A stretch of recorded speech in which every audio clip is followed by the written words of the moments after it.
Okay, so question number 7 says, आपको यहाँ पे बोला है that if a vector is this, b vector is this and c vector आपको दे रखा है, find the unit vector parallel to the vector this. ठीक है, इस वेक्टर के पैरेलल।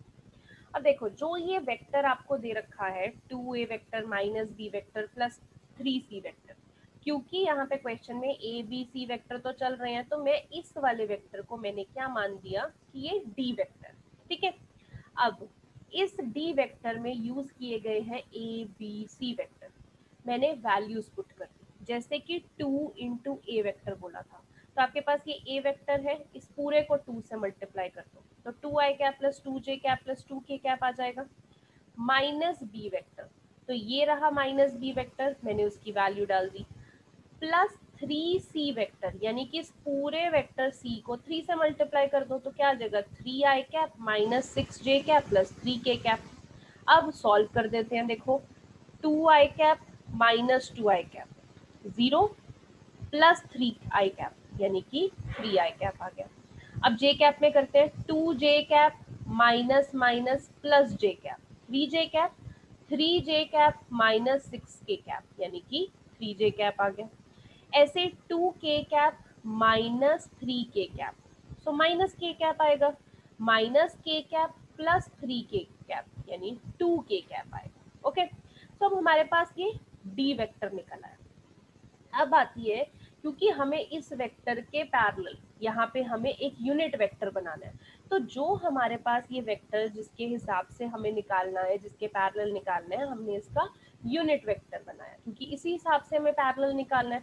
तो डी वेक्टर यूनिट वेक्टर कैसे निकलता है, डी वेक्टर अपॉन उसका मैग्नीट्यूड, तो डी वेक्टर तो देखो हम निकाल चुके हैं, उसका मैग्नीट्यूड निकालना है, तो under root x square plus y square plus z square, तो देखो 3 का स्क्वायर 9, 3 का स्क्वायर 9, 2 का स्क्वायर 4, तो ये अंडर रूट में 22 बन गया। अब डी जो यूनिट वेक्टर है जिसके हिसाब से हमें निकालना था, इसको अलग अलग करके लिख दो, क्योंकि जब भी हम यूनिट वेक्टर लिखते हैं तो आई कैप जे कैप के कैप अलग अलग करके लिखते हैं, तो तीनों के नीचे 22 है, तो 3 I cap by 22 minus 3 J cap by 22 plus 2 K cap by 22, simple. Okay, next, show that the points A, B, C are collinear and find the ratio in which B divides AC। अब ए B सी collinear है, मैंने आपको समझाया था जब 3 points को collinear करना है तो क्या कर लो, उनका वेक्टर निकालो, आप ए बी वेक्टर निकालो, बी सी वेक्टर निकालो, सी ए वेक्टर निकालो, फिर किन्हीं भी दो वेक्टर का जो मैग्नीट्यूड है उसका सम तीसरे वेक्टर के मैग्नीट्यूड के बराबर आना चाहिए, तो आपका कोलिनियर बन जाएगी। ठीक है, तो सबसे पहले हमने इनको उससे निकाल दिया, ए बी वेक्टर पहले निकाला, देखो ए बी निकालना है तो बी में से ए माइनस करना पड़ेगा, तो इधर देखो 5 minus 1 4 I cap, 0 minus of minus 2 यानी कि 2j cap, minus 2 minus of minus 8 यानी कि 6k कैप। ऐसे ही बी सी मैंने निकाला, तो यानी कि सी में से बी माइनस करना है, तो देखो 11 माइनस 5 6 आई कैप, इधर 3 minus 0 3j cap, 7 minus of minus 2 यानी कि 9k कैप। ओके, नेक्स्ट, उसके बाद आपको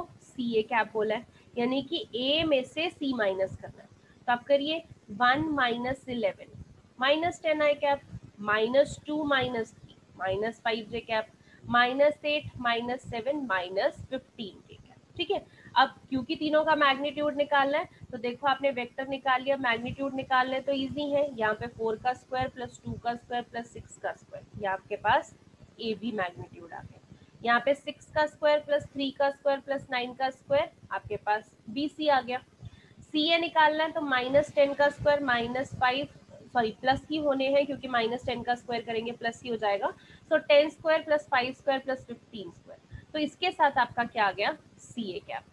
अब आप इनके आंसर्स देखिए, यहाँ पे 2 रूट 14 है, 3 रूट 14 है, यहाँ पे 5 रूट 14 है, यानी कि अगर मैं इन दोनों को ऐड कर दूंगी इनके मैग्नीट्यूड को, तो वो 5 रूट 14 ही बनने वाला है, तो A B plus B C का magnitude is equal to C A का मैग्नीट्यूड, तो यहाँ पे लिख सकते हैं कि A B magnitude plus B C magnitude is equal to C A का magnitude, therefore A B C क्या हुए, कोलिनियर हुए। तो जो हमें क्वेश्चन में कोलिनियर प्रूफ करने का बोला था वो तो हो गया। Next, find the ratio in which b divides AC। Ratio निकालनी है तो यहाँ पे सेक्शन फॉर्मूला लगेगा। अब ए सी है, आपको बताना है कि बी पॉइंट जो है वो ए सी को किस रेशो में डिवाइड कर रहा है। तो रेशो नहीं पता, हम यूजली 10th में भी करते थे, हम के रेशो मान ले लेते थे।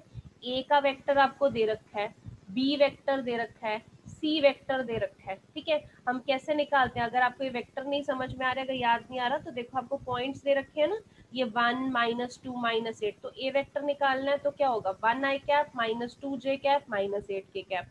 ऐसे ही बी निकालना है तो 5 आई कैप प्लस 0 जे कैप -2 के कैप। ऐसे ही सी निकालना है 11 आई cap plus 3 J cap plus 7 के कैप। तो आपके पास ये वेक्टर्स हमने लिख लिए, क्योंकि वेक्टर्स के हिसाब से ही हम निकालते हैं, कभी भी ऐसे सिंगल कोऑर्डिनेट्स मत लिखना, क्योंकि ये जो सेक्शन फॉर्मूला है उसमें हम वेक्टर का यूज करते हैं। यहाँ पे ऊपर एरो डाला हुआ है ना, तो अभी वेक्टर कैसे बताना है कि आपको बी वेक्टर जो है वो ए सी को किस रेशो में डिवाइड कर रहा है। तो बेसिकली हम बी वेक्टर के लिए निकालते हैं। सो फॉर्मूला यही होता है, m into B vector plus n into A vector upon m plus n, ठीक है। अब बी वैक्टर तो देखो हमें दे रखा है, हमने लिख दिया m, यानी कि ये जो k की वैल्यू है this is basically your m, और यहाँ पे एक, सो k की value is basically your m, और जो n है वो आपके पास क्या है, 1 है आपके पास n। तो यहाँ पे m की जगह k into b vector. B vector कौन सा होगा, देखो ये वाला जो पॉइंट है, पहला पॉइंट मैंने आपको बताया था कि ये ए वेक्टर होता है, जो दूसरा पॉइंट होता है लाइन ज्वाइन करने का वो बी वेक्टर होता है, और जो बीच वाला होता है वो हम बेसिकली यहाँ पे लिखते हैं, निकालना होता है, ठीक है। तो m इंटू बी वैक्टर यानी कि ये वाला, तो हमने लिख दिया m into B vector plus n यानी कि 1 इंटू ए वैक्टर, तो ए वैक्टर तो ये है पहले वाला, तो 1 into A vector upon m plus n लिखना है, अपॉन k प्लस 1, ठीक है। ये चीज एज इट इज आ गई। आप k को पूरी ब्रैकेट से मल्टीप्लाई कर दीजिए, आपके पास ये आ जाएगा। इधर 1 को मल्टीप्लाई किया, ये आया अपॉन k प्लस 1। अब मैंने क्या किया, आई कैप में आई कैप ऐड करना। आप देखो 11 के आई कैप प्लस आई कैप, दोनों में से आई कैप कॉमन ले लिया, 11 के प्लस 1 बना। 3 के जे कैप -2 जे कैप, दोनों में से जे कैप कॉमन ले लो, ये बचा। 7 के इंटू के कैप -8 के कैप, तो 7 के -8 बाहर के कैप आ गया अपॉन के प्लस 1। नेक्स्ट आप क्या करोगे, तीनों को अलग अलग करके लिख दो। देखो 11 के प्लस 1 अपॉन के प्लस 1 आई कैप आ गया, इधर 3 के -2 अपॉन के प्लस 1 जे कैप आ गया, इधर 7 के -8 अपॉन के प्लस 1 के कैप आ गया, और राइट साइड पे आपके पास ये चल रहा है। अब दो वेक्टर्स जब बराबर है, यानी कि एक के आई कैप दूसरे के आई कैप के बराबर आएंगे, तो यहाँ पे आप देखो 11 के प्लस 1 अपॉन के प्लस 1 किसके बराबर आएगा, इधर 5 के, तो हमने दोनों को इक्वेट कर दिया। देन यहाँ पे क्रॉस मल्टीप्लाई किया, नॉर्मल कैलकुलेशन है, आपके पास k की वैल्यू आ गई 2/3। अब k 2/3 आया तो आपको रेशो पूछ लिया, हमारी रेशो होती है k रेशो 1, तो 2/3 रेशो 1, तो क्या हो जाएगी रेशो 2/3। तो जैसे आप 10th क्लास में सेक्शन फॉर्मूला लगाते थे, आपने वैसे ही सेक्शन फॉर्मूला लगाना है। ये मैंने आपको पहले भी बताया था एक्सरसाइज में, बस फर्क क्या है कि इसमें हमें वेक्टर्स का यूज करना पड़ता है, हम डायरेक्टली कोऑर्डिनेट्स नहीं डाल सकते, ठीक है। नेक्स्ट क्वेश्चन नंबर 9, यहाँ पे आपको बोला है find position vector of point r which divides the line joining p and q। ये रहा p, ये रहा q, externally in the ratio 1:2। अब वर्ड याद रखो, एक्सटर्नली बोला है।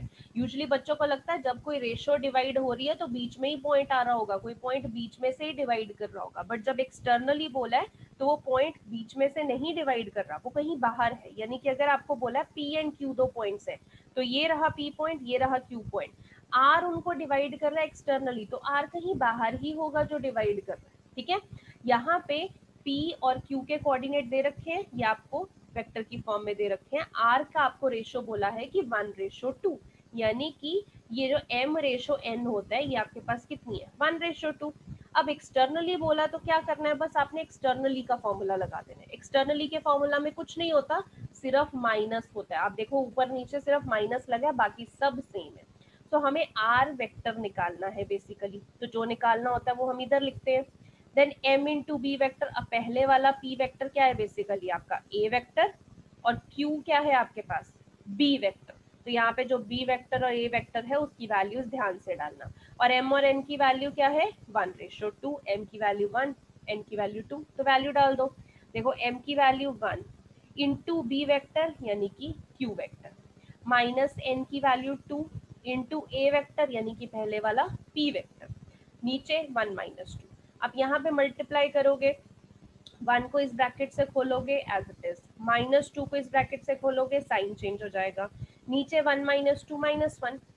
अब आप यहाँ पे देखो कि आपके पास a vector minus 4a vector क्या होना चाहिए था, माइनस 3a वेक्टर, बट नीचे भी माइनस है तो 3a वेक्टर, इधर minus 3b vector minus 2b vector, minus 5b vector होना चाहिए था, बट नीचे क्योंकि माइनस था तो प्लस 5b वेक्टर। तो बेसिकली आपके पास क्या आ गया, r वेक्टर आ गया। तो आपको जो पहले बोला है पोजीशन वेक्टर r, वो तो हमने निकाल दिया।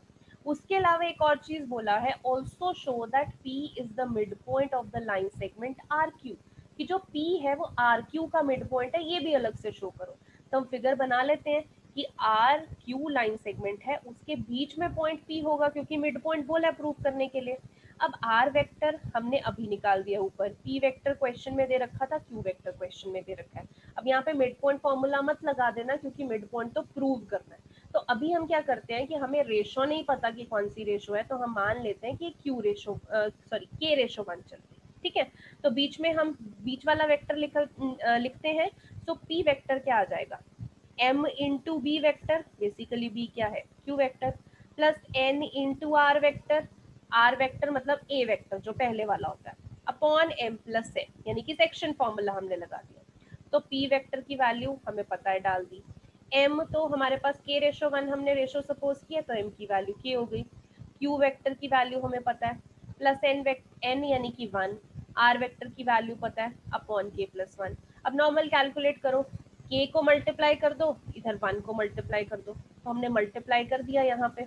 अब देखो ये भी k वेक्टर है, ये भी 3a वेक्टर है, तो दोनों में से a वेक्टर कॉमन ले लो, k प्लस 3 आ गया। इधर b वेक्टर है और इधर 5b वेक्टर है, दोनों में से b वेक्टर कॉमन ले लो, क्या आएगा माइनस k3 या माइनस 3k प्लस 5, तो ये ले लिया, नीचे k प्लस 1। अब दोनों को अलग अलग कर दो, इसको भी अलग और इसको भी अलग, तो हमने अलग अलग करके लिख दिया। a वेक्टर b वेक्टर तो कॉमन चल रहा है, लेफ्ट साइड पे भी वेक्टर चल रहा है। अब फिर से क्या हुआ, वेक्टर बराबर आ गए, वेक्टर बराबर है तो a वेक्टर को a वेक्टर के साथ इक्वेट कर दो, यानी कि ये जो 2 है वो किसके साथ इक्वेट होगा, k plus 3 upon k plus 1।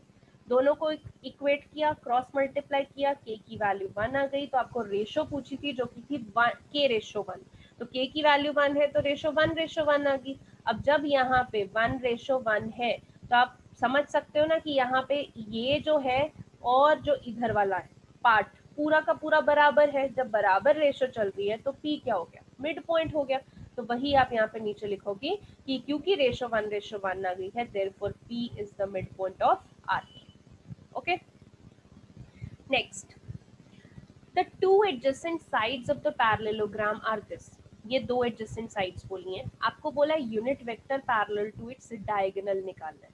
अब ये रहा AC डायगोनल, आप कोई भी दो एडजेसेंट साइड्स ले सकते हो। मैंने जैसे ये पैरेललोग्राम बनाया है, आप AB और AD ले सकते हो, AB और BC ले सकते हो, कोई भी साथ साथ वाली साइड्स ये जो बोली हुई है दो वेक्टर, तो मैंने एक साइड ले ली AB और एक साइड ले ली BC। अब बोला इसका डायगोनल वाला यूनिट वेक्टर निकालो, तो AC डायगोनल, ट्राइंगल लॉ लगा दो। ट्राइंगल लॉ क्या कहता है, इधर जो एडजेसेंट साइड्स है AB vector plus BC vector किसके बराबर होगा, AC वेक्टर के बराबर होगा।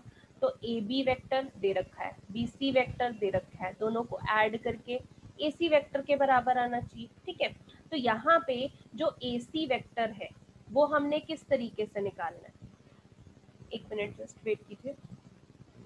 हाँ जी, सो AC वेक्टर जो है हमने किस तरीके से निकालना है, क्योंकि इन दोनों को प्लस करके AC वेक्टर बन रहा है, तो प्लस कर दो, 2i cap plus i cap, 3i cap minus 4j cap minus 2j cap minus 6j cap, 6k cap minus 3k cap, तो आपके सॉरी यहाँ पे 6 नहीं है 5 है, 5k cap minus 3k cap 2k cap, ठीक है, आपका ये निकल गया।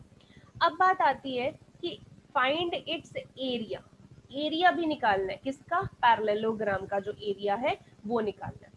और एक चीज और, सॉरी यहाँ पे यूनिट वेक्टर भी बोला हुआ था, हमने वेक्टर तो निकाल दिया, यूनिट वेक्टर नहीं निकाला। तो AC डायगोनल का हमें यूनिट वेक्टर निकालना था, तो यूनिट वेक्टर कैसे निकालते हैं, AC वेक्टर अपॉन उसका मैग्नीट्यूड। तो देखो वेक्टर तो हम निकाल चुके हैं AC वेक्टर, उसका मैग्नीट्यूड यानी कि under root x square plus y square plus z square. तो यहाँ पे 3 का स्क्वायर 9, 6 का स्क्वायर 36, 2 का स्क्वायर 4, यानी कि ए सी कितना आ गया अंडर रूट 49 जो कि है 7। तो आप उसका वेक्टर कैसे निकाल सकते हो, unit vector, vector upon magnitude. तो आई कैप के नीचे भी मैग्नीट्यूड, जे कैप के नीचे भी मैग्नीट्यूड, के कैप के नीचे भी मैग्नीट्यूड, इस तरीके से यूनिट वेक्टर निकालते हैं। तो ये यूनिट वेक्टर तो आपका निकल गया। आपको आगे पूछा एरिया भी निकालो, यानी कि इस पैरेललोग्राम का एरिया निकालो। अब अगर पैरेललोग्राम के एरिया की आपको याद हो, पैरेललोग्राम का एरिया का फॉर्मूला होता है modulus of a vector cross b vector, यानी कि दो एडजेसेंट जो साइड्स आ रही हैं उनका क्रॉस प्रोडक्ट लेके मॉडुलस लेना है। तो आपकी दो एडजेसेंट साइड्स हमने जो मानी है वो कौन सी है, ए बी और बी सी। तो फॉर्मूला में भी वही लगेगा, a B vector cross B c vector और उसका मैग्नीट्यूड। अब जब भी क्रॉस प्रोडक्ट निकालते हैं हम डिटर्मिनेंट से निकालते हैं, तो निकाल लेते हैं।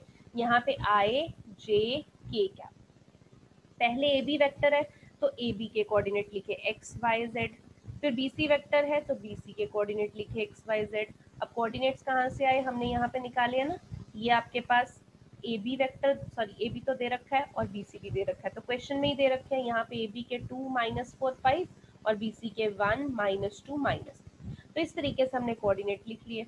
अब क्या करना है, डिटर्मिनेंट को एक्सपैंड करना है। तो यहाँ पे देखो आई कैप को जब करना है तो ये वाली रो और ये वाली कॉलम भूल जाओ। -4 इंटू -3 12 माइनस -2 इंटू 5 प्लस 10, ये आ गया इंटू आई कैप। अब जब जे वाला करना है जे कैप का, तो जे कैप वाली रो और जे कैप वाला जो कॉलम है वो आप हटा दोगे। तो आप यहाँ पे जे कैप वाली रो, तो आपके पास देखो ये वाली आपके पास रो आ जाएगी जे कैप की और जे कैप का कॉलम। तो अभी जब कैंसिल होगा तो आप क्या करोगे, इधर 2 into minus 2 into -3 -6 then -1 into 5, तो -6 -5 जे कैप। इसी तरीके से जब आप के कैप का निकालोगे तो क्या करना है, आपने के कैप वाली रो और के कैप वाला कॉलम आपने हटा देना है एंड जो बाकी बचेंगे आपने उसको क्रॉस मल्टीप्लाई कर देना है। तो वैसे ही करते हैं, ये वाला पूरा का पूरा कॉलम हट गया तो 2 इंटू -2 -1 इंटू -4, तो इस तरीके से आ जाएगा। इनको सॉल्व किया तो ये आपके पास A B cross B C आया है। ध्यान रखो डिटर्मिनेंट निकाला तो सिर्फ क्रॉस प्रोडक्ट आया, मॉड्यूलस नहीं आया। तो A B cross B C आ गया, आपको फॉर्मूला में तो मॉड भी निकालना होता है, तो इसी का मॉड निकाल दो। 22 का स्क्वायर प्लस 11 का स्क्वायर प्लस 0 तो के कैप है ही है, तो इनका स्क्वायर निकालोगे अंडर रूट 605। आप इसके प्राइम फैक्टर्स बनाओगे तो 11√5 यूनिट्स आपके पास आ जाएगा। ठीक है, तो इस तरीके से आप इन क्वेश्चंस को कर सकते हो। तो आज के लेक्चर में हम टिल क्वेश्चन नंबर 10 ही करेंगे, बाकी आपके पास 5 क्वेश्चंस बचे हैं वो हम नेक्स्ट लेक्चर में करेंगे, बिकॉज ज़्यादा आज हो नहीं पाए।